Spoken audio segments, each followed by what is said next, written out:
Bonjour et bienvenue à notre rendez-vous quotidien pour la presse en ligne et en direct sur EBS. Nous sommes aujourd'hui le mercredi 19 mai. Avant de prendre vos questions, nous avons une mise à jour de l'agenda de la présidente. Aujourd'hui, Madame von der Leyen recevra ici au Berlaymont Madame Ngozi Okonjo-Iweala, directrice générale de l'Organisation mondiale du commerce. J'invite maintenant Christiane à venir au podium pour une annonce sur les voyages depuis l'étranger vers l'Union européenne.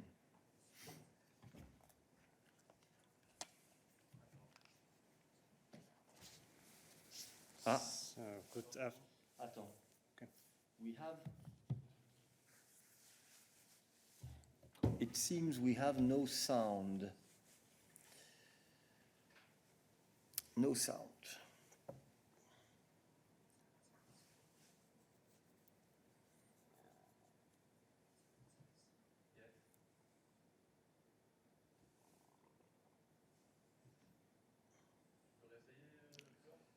So, test 1, 2, 3.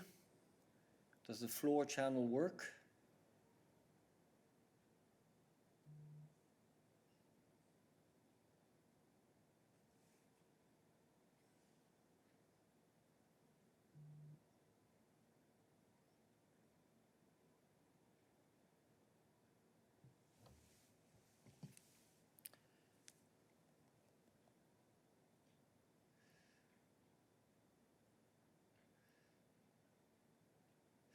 Okay, what I suggest we do, I understand that the French and English channels work. Is that correct? Yes? Okay, and channel as well? And floor now as well? No? Okay. So, if I can ask everyone to choose either the French or the English channel, and we will inform you, of course, as soon as the floor channel works once again. So, just let me start again. Nous avons une mise à jour de l'agenda de la présidente à vous annoncer aujourd'hui. La présidente recevra ici au Berlaymont Madame Ngozi Okonjo-Iweala, directrice générale de l'Organisation mondiale du commerce. Et je passe maintenant la parole à Christiane pour une annonce sur les voyages depuis l'étranger vers l'Union européenne. Merci, Eric. So today, EU ambassadors agreed to update the approach to travel from outside the European Union. The Council will now recommend that Member States ease some of the current restrictions, in particular for those vaccinated with a new Alpharest vaccine. The Council should also soon expand the list of non-EU countries with a good epidemiological situation from where travel is permitted based on the new criteria agreed today. At the same time, to limit the risk of coronavirus variants entering the EU, the Council agreed on a new emergency brake mechanism, allowing Member States to act quickly and in a coordinated manner. We welcome this quick agreement. As you know, this comes just 2.5 weeks after the Commission proposed this update. This will help progressively resuming international inbound travel where it's possible to do so safely, while at the same time ensuring quick action to counter the spread of new virus variants. The revised recommendation now needs to be formally adopted by the Council. Merci beaucoup, Christiane. Ceci nous amène à la fin de nos annonces pour aujourd'hui et donc nous allons prendre vos questions. Je passe tout de suite la parole à Alain.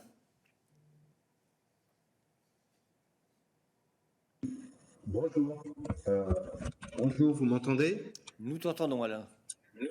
Bonjour. C'est une question à propos de Ceuta, une interview, si je comprends bien, que le vice-président Schinas a accordé ce matin à une radio espagnole. Il tient des propos assez forts, il dit que l'Europe ne se laissera intimider par personne. Il fait allusion à un chantage qui serait fait à l'Union européenne. Personne ne peut intimider ou faire chanter l'Union européenne. Et puis enfin, il fait référence à des tentatives d'instrumentaliser la question migratoire ces derniers 15 mois. J'aimerais bien avoir une explication de texte sur ces propos. À qui fait-il allusion clairement? Qu'est-ce qu'il entend par des pays qui font chanter l'Union européenne? Et puis, je voudrais bien avoir aussi un update sur la situation et comment l'Union européenne fait pour ne pas subir des chantages, cette fois du Maroc en particulier. Voilà mes questions. Merci. Merci beaucoup. Christian. Alors, bonjour Alain. Alors, laisse-moi premièrement dire quelques mots plus généraux sur ce thème. Nous avons suivi avec préoccupation les développements des Ceuta. L'Union européenne est solidaire de l'Espagne. Le High Representative Vice President Borrell et le commissaire Johansson ont été en contact étroit avec les autorités espagnoles et ont offert notre soutien. Nous avons besoin de solutions communes au niveau de l'Union européenne pour gérer les questions de migration. Ceci pourrait être atteint grâce au nouveau pacte sur la migration et l'asile. Ainsi, il convient de s'accorder sur cette question de manière urgente. Le Maroc est un partenaire important pour l'Union européenne et parmi nos voisins les plus proches. Le commissaire Vaheli a contacté ses homologues et les autorités marocaines se sont engagés à maîtriser la situation. Grâce au dialogue et au partenariat fondé sur la confiance mutuelle et des engagements communs, nous pouvons trouver des solutions communes. Alors, pour revenir un peu en plus détail sur tes questions, c'est pas pour moi maintenant de donner une interprétation de tous les marques du vice-président ou des autres membres du collège qui sont exprimés sur ce sujet. Tu as aussi vu, je suis sûr, les remarques de autres représentants et aussi les remarques de la commissaire Johansson au Parlement européen hier. Et alors, j'ai juste donné une petite explication ou quelques mots concernant notre avis de partenariat avec le Maroc. Et je voudrais aussi ajouter ce que la commissaire Johansson a dit hier au Parlement en anglais. I quote, "The most important thing now is that Morocco continues to commit to prevent irregular departures and that those that do not have the right to stay are orderly and effectively returned. Spanish borders are European borders. The European Union wants to build a relationship with Morocco based on trust and shared commitments. Migration is a key element in this regard. I'm following this very closely together with the High Representative Vice President Borrell, Commissioner Vaheli, and of course with the Spanish authorities." Unquote. Alain, tu avais une question de suivi. Oui, j'ai un follow-up. Deux questions. J'aimerais quand même comprendre, qu'il y ait un commentaire de la Commission sur les propos du vice-président qui sont quand même très forts. Parler de chantage, c'est pas anodin. Alors pourquoi emploie-t-il des mots aussi forts? D'une part, à qui fait-il allusion quand il dit que l'UE a déjà été victime de ce type de chantage? Et puis sur la situation actuelle, donc dialogue, tout va très bien.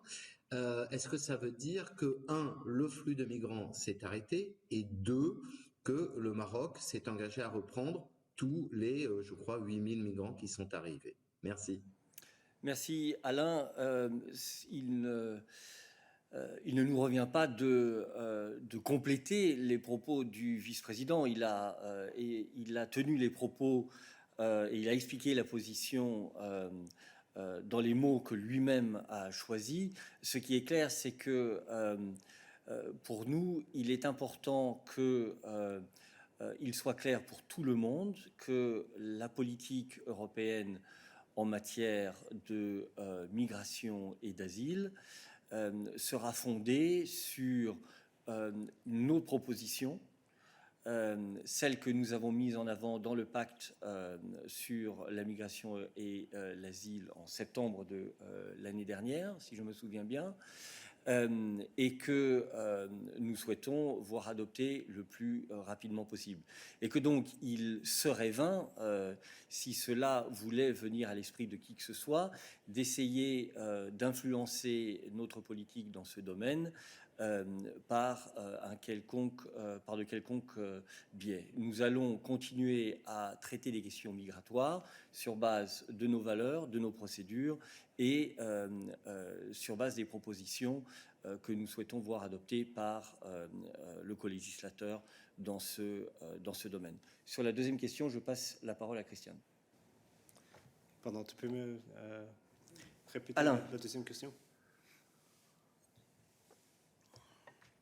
Oui, voilà. Ma question est, est-ce que donc de ces contacts qu'il y a eu entre la Commission et les autorités marocaines, de ce dialogue, donc ce sont tes mots, est-ce qu'il ressort que donc d'une part le flot s'arrête et que deuxièmement que le Maroc s'est engagé à reprendre tous les migrants arrivés là ces derniers jours?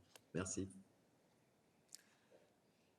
C'est peut-être plutôt une question pour Nabila concernant les contacts du Maroc, mais je peux juste répéter ce que j'ai dit, hein, que nous avons eu des contacts, le commissaire Varhelyi concrètement, et que les autorités marocaines se sont engagées à maîtriser la situation. Alors nous sommes confidents que c'est possible de trouver des solutions communes. Je peux ajouter aussi dans ce contexte, comme tu as mentionné le vice-président Schinas, que lui aussi a été en contact avec les autorités espagnoles. Effectivement, Nabila, as-tu des éléments à rajouter sur ces contacts avec les autorités marocaines? Oui, bonjour Alain. Comme tu l'as vu dans la déclaration faite hier à la presse, nous sommes préoccupés par les développements à Ceuta et nous sommes bien sûr très mobilisés car l'afflux des arrivants à Ceuta est un problème européen et non pas seulement un problème espagnol. Et le haut représentant a rappelé ça durant son intervention hier lors de la conférence de presse suivant le FAC. Nous continuons à être en contact avec les autorités marocaines. Le représentant l'a bien rappelé. Le commissaire Varhelyi était en contact avec les autorités marocaines, et le haut représentant était en contact avec les autorités espagnoles. Comme tu le sais, les citoyens marocains arrivent et risquent leur vie et le flux a continué hier. Beaucoup sont des mineurs, donc nous considérons, nous, en tant qu'Union européenne, qu'il s'agit d'une question sérieuse qui nécessite une coordination, une coopération étroite et une réponse commune avec le Maroc, car il s'agit d'une urgence tant pour l'Union européenne que pour le Maroc. Et en tant que bons partenaires, nous devons trouver rapidement une solution dans l'intérêt des deux parties et en particulier dans l'intérêt de ceux qui traversent dangereusement la frontière. Donc c'est ce que je peux dire à ce stade sur les discussions ou sur ta question en fait. Voilà. Merci. Let's continue on these themes if you have other questions. So please only keep your hand raised if your question relates to this. Nikolai.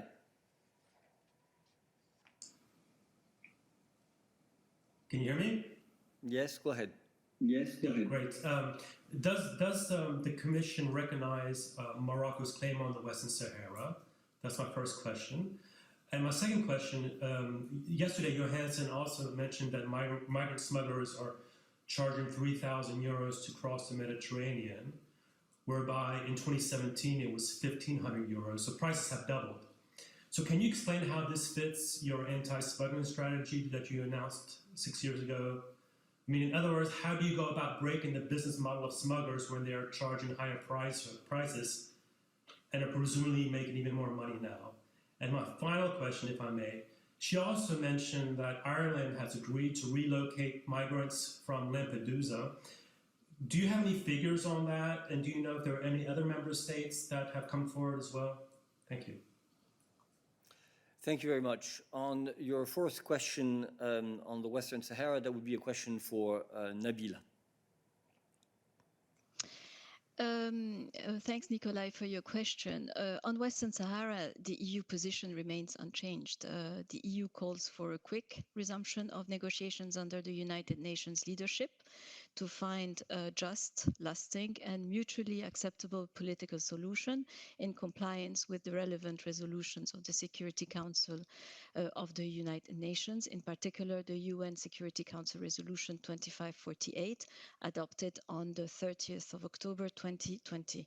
And the EU looks, of course, forward to the appointment of the new personal envoy of the Secretary General in order to pursue the political process.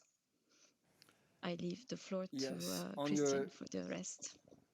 On your second question related to smugglers, I pass the floor to Christian. Yeah, look, what I can say on this is that the prices of, I mean, of course you're right, that breaking the business models of the smugglers, this is of course a very important goal that we're pursuing for quite a while, and also in the context of the new pact.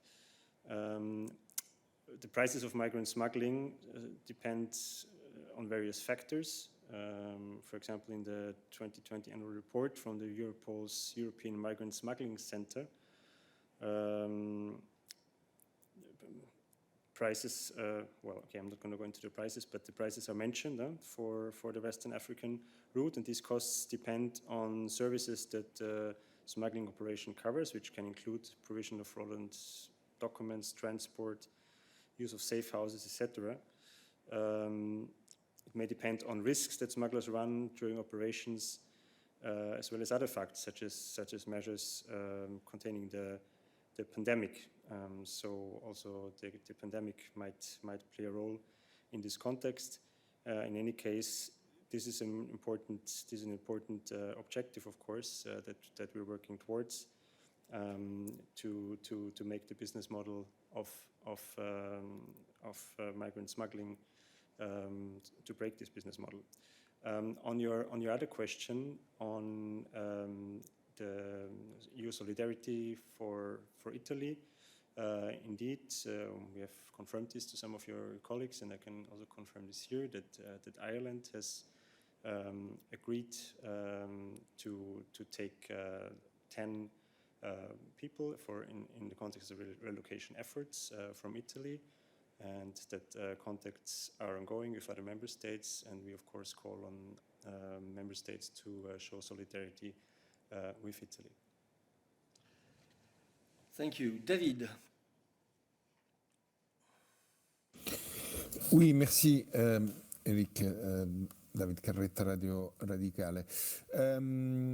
Si je peux, j'ai deux questions, et c'est des follow-up en fait à ce que tu as demandé, Alain, parce que le vice-président de la Commission a fait des déclarations très fortes. Alors, on voudrait avoir une clarification sur quel est le chantage et qui est en train d'intimider l'Europe.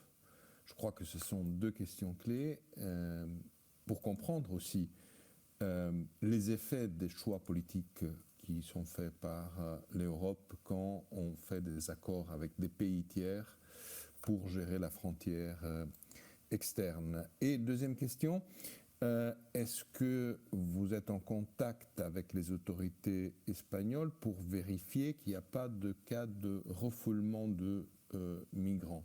Merci. Merci. Écoute, sur ta première question, je crains de ne pas pouvoir aller plus loin que ce que j'ai déjà dit précédemment dans ma réponse à Alain. Le point fort, c'est de faire comprendre que notre politique en matière migratoire ne dépendra pas de pression que les uns ou les autres pourraient essayer d'exercer sur l'Union européenne. Et je pense que ça, c'est un message qui est très clair, qui s'appuie sur ce que nous avons déjà pu faire dans le passé dans ce domaine, c'est-à-dire mettre en œuvre notre politique sur base des instruments que nous avons et qui a été reflété dans les propositions que nous avons faites pour le nouveau pacte sur la migration et l'asile. Quant à la deuxième question, je passe la parole à Christiane au cas où nous avons des éléments à fournir là-dessus. Oui, merci David. Je n'ai pas d'informations sur les allocations comme ça. Dans ce contexte, je dirais généralement que nous, en fait, nous pensons que les autorités espagnoles nous commandons les autorités espagnoles, en fait, pour sauvegarder les vies de beaucoup de migrants dans cette situation très, très difficile et très dangereuse pour beaucoup de personnes. David, tu as un follow-up? Oui, excuse-moi d'insister, mais on a eu un pays qui s'appelle la Turquie, qui, tu te rappelleras bien, au mois de février-mars 2020, si je me rappelle bien, a poussé des migrants vers la Grèce. La présidente a été en Grèce, a défini la Grèce comme le bouclier de l'Europe. Mais à la fin, la Turquie a eu ce qu'elle voulait. Donc, par exemple, la proposition que vous allez faire sur le financement pour les réfugiés syriens en Turquie. J'arrive pas à comprendre, vraiment, c'est difficile pour moi, peut-être parce que je suis stupide, que tu me parles du pacte qui n'est pas adopté, quelqu'un qui essaye d'influencer en quelque sorte la politique européenne sur l'immigration, quand apparemment, ce qu'on lit sur la presse espagnole, le problème c'est le Sahara occidental et le fait que l'Espagne a accueilli le leader du Front Polisario. Donc, je voudrais comprendre quel est le chantage envers l'Europe et qui est en train d'intimider l'Europe. Non, David, je suis désolé. Je comprends que tu souhaites insister, mais tu me permettras de rester sur ma position. Ça n'est pas à nous d'expliquer les motivations qui peuvent amener certains États à agir de l'une ou l'autre manière. Ça n'est pas à nous de le faire. En tout cas, ça n'est pas à moi ici sur le podium de le faire aujourd'hui. Ce qui est clair, c'est que quelles que soient les politiques qui peuvent être suivies par les uns et les autres, notre politique en matière d'immigration et d'asile n'en se retrouvera pas influencée. Et je crois que c'est ça qui est important. Tu peux considérer que tel ou tel pays a obtenu ou pas ce qu'il voulait, c'est tout à fait ton droit, bien entendu. Moi, ce que je vois, c'est que l'Union européenne, notamment puisque tu parles des relations avec la Turquie, a défini une feuille de route qui est très claire par rapport à ce pays. Cette feuille de route a été discutée au Conseil européen et elle est mise en œuvre. Et donc, je crois que c'est ça qu'il est important de retenir, en tout cas de notre point de vue. Angela, you have a question on this as well. Yes, thank you for the floor. Good morning. There is a cooperation agreement between EU, Spain, and Morocco. I want to know the figures, if it's possible. If it's possible, of the flow of money that has gone to Rabat to basically to protect the borders with Spain, and if there is, and also if you know, I apologize if this has been answered already, but the audio was not very good. If you have any kind of idea of when the new pact on migration will be discussed by the member states? Thanks. Sorry, are you asking for figures of the money flow to Spain or to Morocco or to both? I'm not quite sure I understood. To Morocco. To Morocco. Okay, this would be a question for Nabila or for Anna. I'm not quite sure. One of them, but we have something. It would be for Anna. Anna.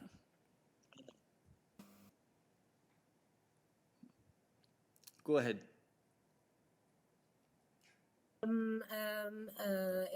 Morocco is the second largest beneficiary of EU support when it comes to cooperation on migration from the Southern Neighborhood partners.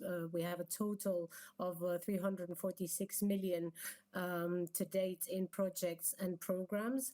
The largest part of this, of course, comes from the EU Trust Fund for Africa. We're talking about 238 million euros that comes from the UTF.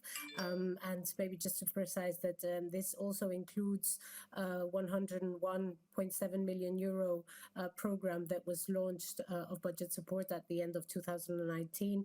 And this was to help both the Ministry of Interior in the fight against migrant smuggling, but also to help meet the needs of vulnerable migrants in Morocco. So this is the cooperation portfolio that we have with Morocco. Thank you. Thank you, Anna. I see no further questions for us on this today, so I open the floor to other issues. Aida.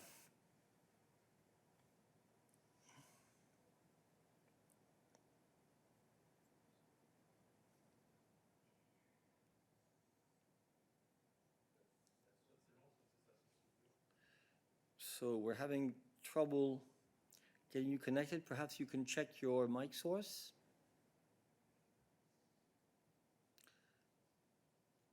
It does not seem to be working. Sorry for that. So we will move on and go to Niels.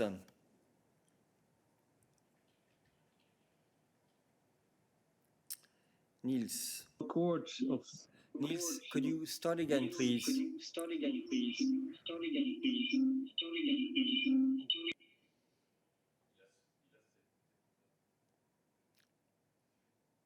So you need to press speak. Make sure you have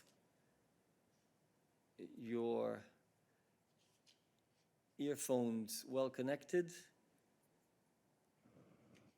Go ahead. Okay.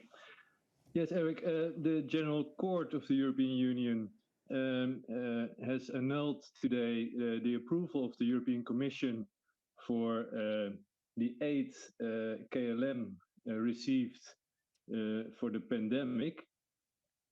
And I would like to know what's the reaction of the Commission on this, and is the Commission as worried as the court about the impact of this court decision on KLM and maybe the Dutch economy in general?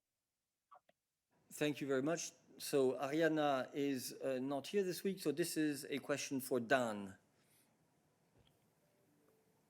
Yeah, absolutely. Hi, Niels, and hi, Eric. I hope you can see me, and I hope you can hear me. Thank you, Niels, for your question. The Commission indeed takes note of today's judgment by the General Court, which annulled the Commission's state aid decision approving Dutch aid to KLM under the temporary framework. What we will do now is we will carefully study the judgment and reflect on possible next steps. I'm afraid that's all that I would have to say on this right now.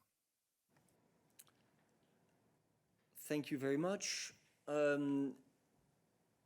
I would like to see whether there are other questions on this issue. Please don't keep your hand raised if it's an issue, if it's related to this. David.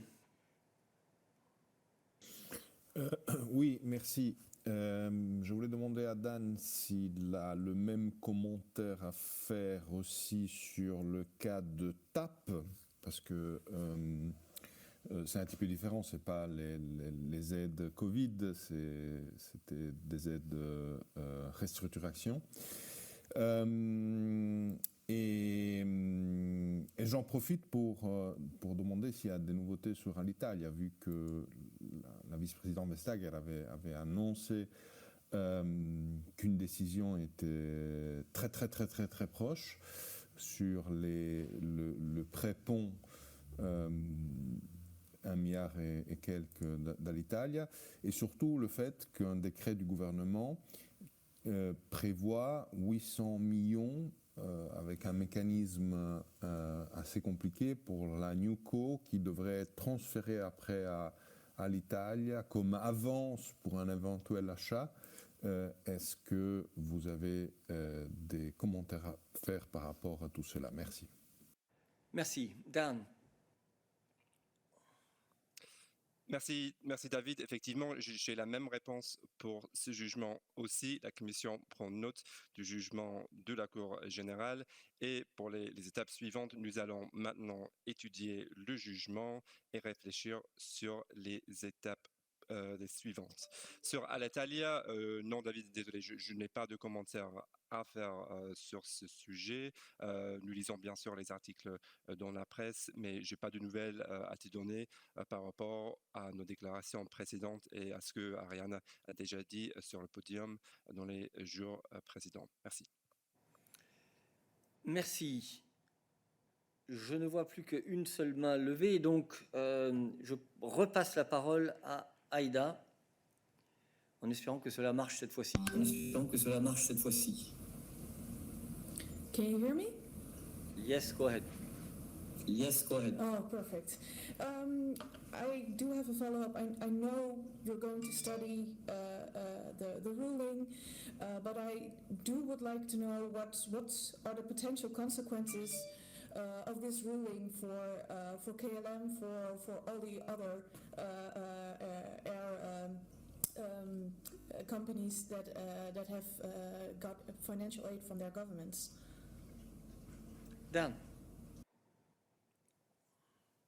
I don't know. Thanks very much for your question. I certainly understand the interest, but I'm afraid I don't have anything else to say beyond what I've said already. We will now study the judgment. As you know, it's just out, and we will reflect on possible next steps.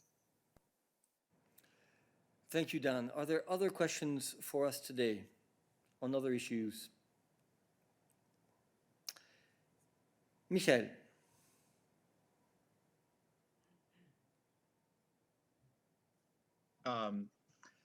Thanks, Michael Berman from the Washington Post. Just a quick question about the travel waiver. Do you know, in practical terms, when you expect travelers from outside the European Union to be able to start taking advantage of those vaccination rules and actually coming to inside EU borders? Thank you. A question for Christian, Michael.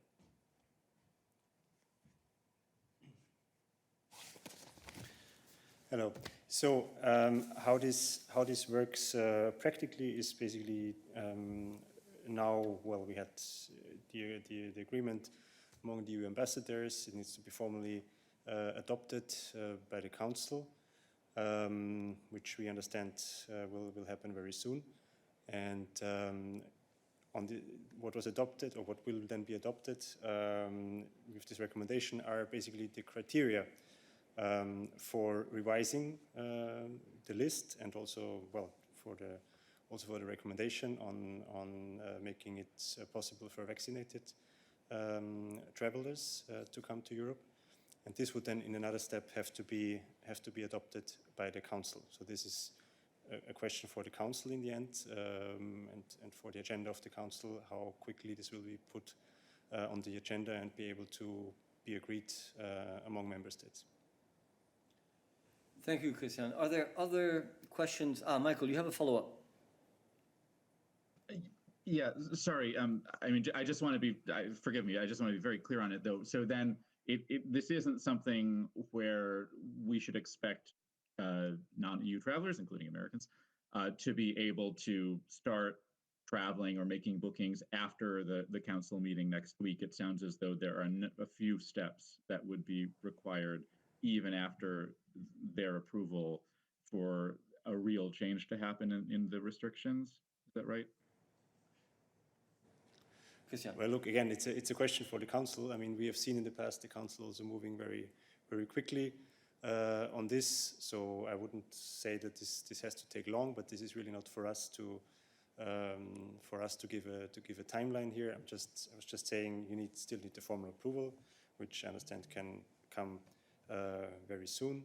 And then afterwards, the council needs to take a decision on this annex, on the so-called whitelist, and to see which countries would be on it, or also respectively, then member states could then open up to vaccinated travelers soon thereafter. So these things can go quite swiftly. We have seen that the agreement came within 2.5 weeks.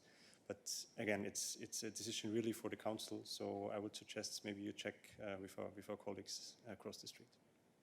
And don't forget that this is a decision about countries from which travelers can come for non-essential business, but you then have the other dimension of this, which are the conditions that member states apply to travelers coming from those countries in order to be able to access their country. So are there other questions on this issue? Federica, if it's on this.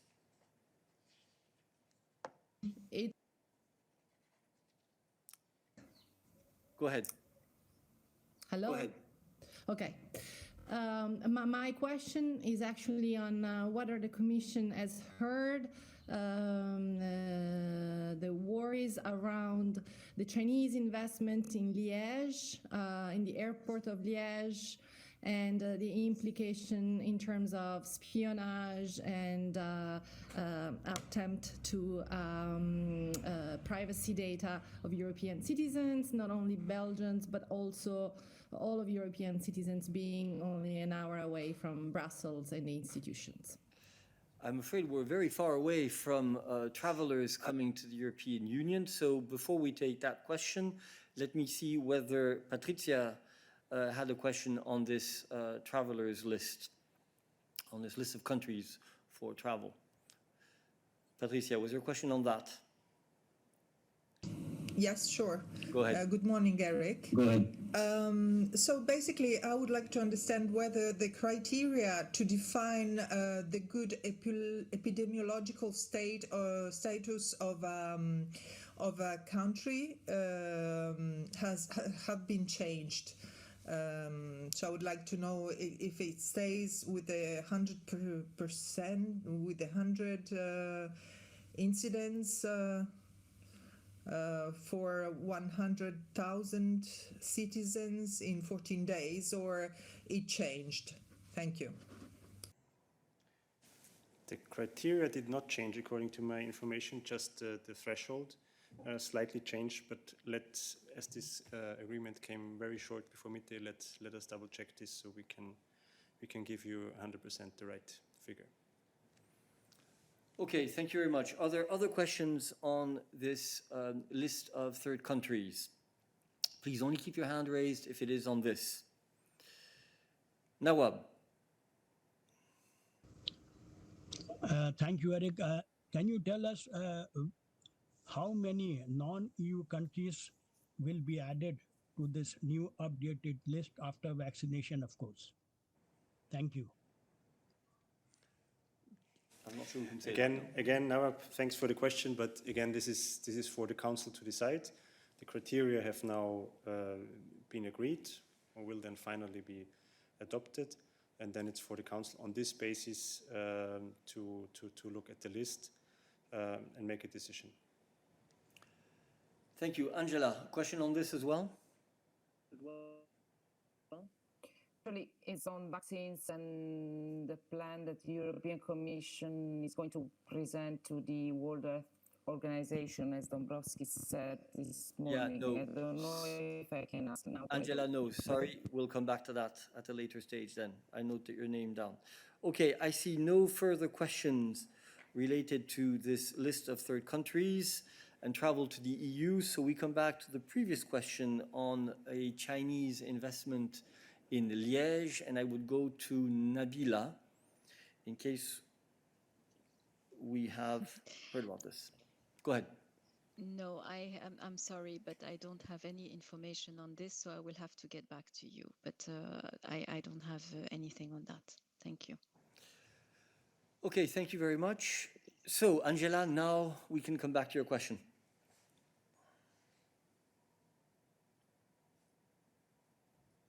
No. Yes, Vice President Dombrovskis this morning said, speaking at the European Parliament, that the European Commission is going to present a proposal on waiver of licenses, vaccines, etc. to the World Health Organization. I'm wondering if we will have more details on the proposal ahead of the Global Health Summit on Friday in Italy. Miriam.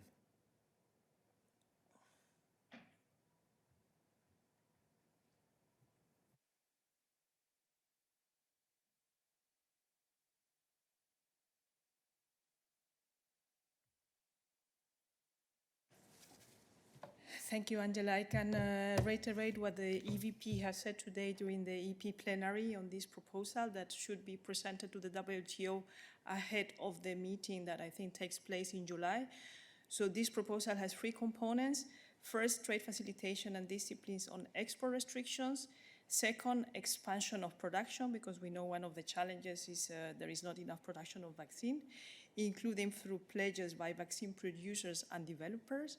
And then third, clarification on facilitation of the TRIPS agreement flexibilities relating to compulsory licenses, which are the flexibilities that are foreseen in case that the voluntary transfer of technology, voluntary licensing between producers and those that have the capacity do not work. Thank you. Are there other questions on this for Miriam? That is not the case, so we go to Thomas. Yes, thank you. This morning, the Federal Council, the Swiss government, has approved some measures in anticipation of what will happen the 26th of May. And the 26th of May, the new MedTech regulations will enter into force that will de facto exclude Switzerland. Let me cut the story short for the benefit of the people who are waiting. Some days ago, the MedTech Europe lobbying has written to Vice President Dombrovskis expressing concerns for what will happen to the flow of medical devices from Switzerland, and I think also from the UK. Now I don't have the text in front of me. I was just wondering whether there was an answer to that letter that you can share with us. Thank you. I'm not aware of the letter. Yes, thank you. I think it's a bit early to anticipate the answer. What I can say is that we have indeed this mutual recognition agreement as part of the key agreements under the institutional favor agreement. This is fundamental to ensure a level playing field. We have made a proposal to Switzerland to make sure that there is no disruption on trade and to make sure that those devices that were already certified continue to be certified until we find solutions. But up to now, we haven't received any reaction and any specific reply, and negotiations are still ongoing with Switzerland. So unfortunately, as of the 27th of March, 27th of May, when the new medical devices regulation enters into force, those medical devices that are produced in Switzerland will need to be certified in the EU under the new rules. And all ones as well will be to need. And the old ones, exactly. So for the moment, we continue in negotiations with Switzerland, but there has been no change for the moment. Thank you, Miriam. Are there other questions on this for us? That is not the case. Other issues that you would want to raise with us today? No, so thank you very much. And Katalin. Go ahead, Katalin. Thank you very much, Eric. This is a question on the foreign policy and the declaration on Hong Kong. Last week, the Foreign Affairs Council was unable to to achieve an agreement on the declaration because one country, Hungary, disagreed with the text. The High Representative said then that there is still a window of opportunity to reach an agreement in a week. So I think the week is over, and I'm wondering whether the discussions are still ongoing on technical level about this text, or there is an agreement achieved. So could you just give us an information about the state of play? Thank you. Nabila. Thank you, Katalin, for the question. Indeed, the HRVP had said that he would find a solution, and we, as you know, there are some discussions ongoing, and I cannot comment on any discussions happening in the Council, as you know, but as soon as something happens, you will be the first one to know. Thanks. Thank you. Are there other questions for us today? No, so thank you very much and see you tomorrow.